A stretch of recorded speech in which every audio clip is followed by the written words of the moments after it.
we usually say that the Second Amendment exists to back up the First Amendment. And there has been a debate in the past few years as to whether the Second Amendment, the right to keep or bear arms, is an individual right or is it a right of society as a whole? To have, like, for example, a National Guard, a state militia, which the National Guard supposedly is, or is it an individual right that everybody has a constitutional right to own a weapon? And a judge in northern Texas a few years ago, the case was United States versus Emerson, issued a decision that said that the right to keep and bear arms was an individual right. He gave a very lengthy history of how this right evolved from early colonial history, from what the Founding Fathers and the Federalist Papers had to say about it. But this judge was basically dismissed as someone who was being too conservative, too out of step, and his opinion has been contradicted by others, particularly by Judge Harrington in Boston. When I challenged the confiscation of weapons, which happens to every man who is the victim of a 209A restraining order, I couldn't get the federal court in Boston to go along with that as a violation of the Second Amendment right. I mean, you can be a man accused of domestic violence can have his gun have an order for his guns to be taken away without ever even having a hearing on it. So that is a constitutional right. That David can get life in prison if he has more than 20 guns and he doesn't turn them in. I'll only keep 19. That can be 10 to 20 years. That's awful. Now, the question is the Fourth Amendment. So we go to the First and Second Amendments. Well, is the Fourth Amendment under attack? The right to be free from unreasonable search and seizure. I would say absolutely. Not long ago, how many remember when 60 Minutes did a story on Project Echelon? It came out that our government was listening to all our phone conversations at random.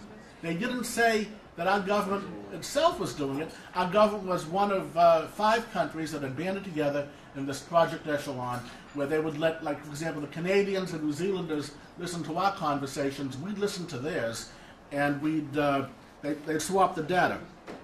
And supposedly that is legal. By the way, be careful what you do in front of your cable TV set. That cable TV box is a two-way device that can be activated as an optical wiretap in your living room or bedroom anytime the Justice Department wants to target you.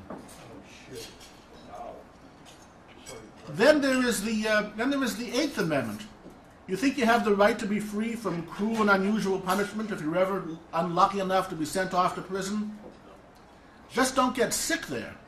You'll most likely die, as so many prisoners are now dying in Fort Devens in Air at the Federal Medical Center. For the past 2 years, I've been trying to get the media and legislators, senators, congressmen interested in the plight of prisoners at Fort Devens. And I'm getting blown off, basically being told by conservative media contacts I have in Boston that just can't get the news stations interested enough in it to do anything about it.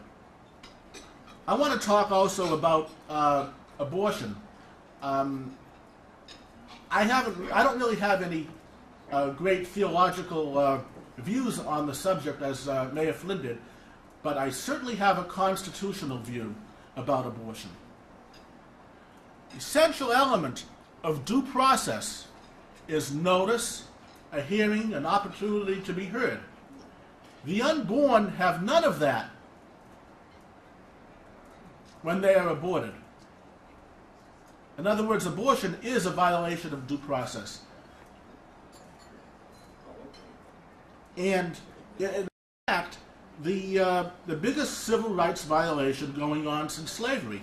But nobody will file a reparations suit on the behalf of the unborn. Maybe that is someone should start thinking about that, because it is every time government funds are being used to subsidize abortion, somebody's civil rights are being violated.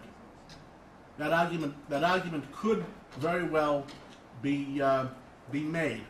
That the essence of the use of government funds makes it what's called state action, government involvement in it, and then the fact that the procedure takes place, it's basically a form of execution, takes place without any kind of notice, without any kind of hearing, and that activates Fifth and 14th Amendment rights, which in any kind of abortion discussion, I've never heard this mentioned before.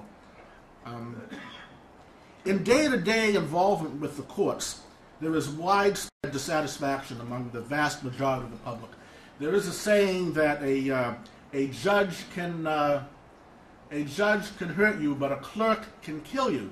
Well, there is a clerk sitting here in the court right near where I practice office. So to be very careful not to tread on his court, which and I'm sure that is being that will not go beyond this room. But tax problems, land use problems, inheritance disputes, and domestic relations crises affect people who contact me and people in the legal reform movements virtually every single day. And the problem is certain courts do not do a whole lot to bring justice except to the party who has the better lawyer or the better connected lawyer. And there are some very serious problems with the legal profession. The average person cannot find a lawyer he can afford in a serious case because there aren't any. If the average person is making $18 or $19 an hour and the average lawyer is charging $200 or more, how many can afford to keep paying the lawyer until they go broke? This happens over and over again. If you're the victim of an accident, of course the lawyers will fall over each other to take your case because they know, well, if there's an insurance company there, they're going to get paid. But the average person, forget about it. Maybe 75, 85% of the country cannot afford to sue or be sued. And that's a very dangerous situation.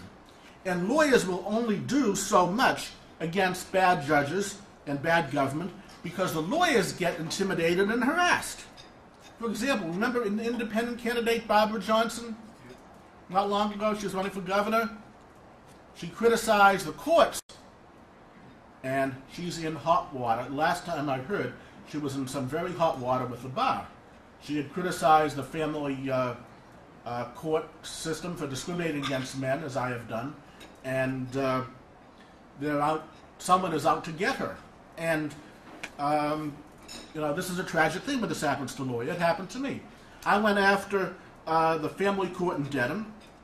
I criticized some of the woman judges in Dedham in my pleadings that I filed in federal court, and the next thing I knew, and when the judges in Dedham found out about it, they reported me to the Board of Bar Overseers for criticizing them. Talk about a First Amendment right violation. I didn't even criticize them in their own court. I criticized them in another court, and they complained about me. Unfortunately, the Board of Bar Overseers did the right thing, which is in this case was nothing. But I don't do divorce in Dedham anymore. I don't step in the building because every time I go in there now, the court officers follow me around. I'll do divorce in Middlesex, Suffolk, Worcester, or Plymouth, but not in Norfolk. Forget about it. It's one of those halls justice where the only justice is in the halls, to paraphrase Lenny Bruce. There you go. You talk about family values. What kind of family values do you think are being upheld in the divorce courts in Massachusetts? When the divorce is encouraged, when those same feminists who are killing your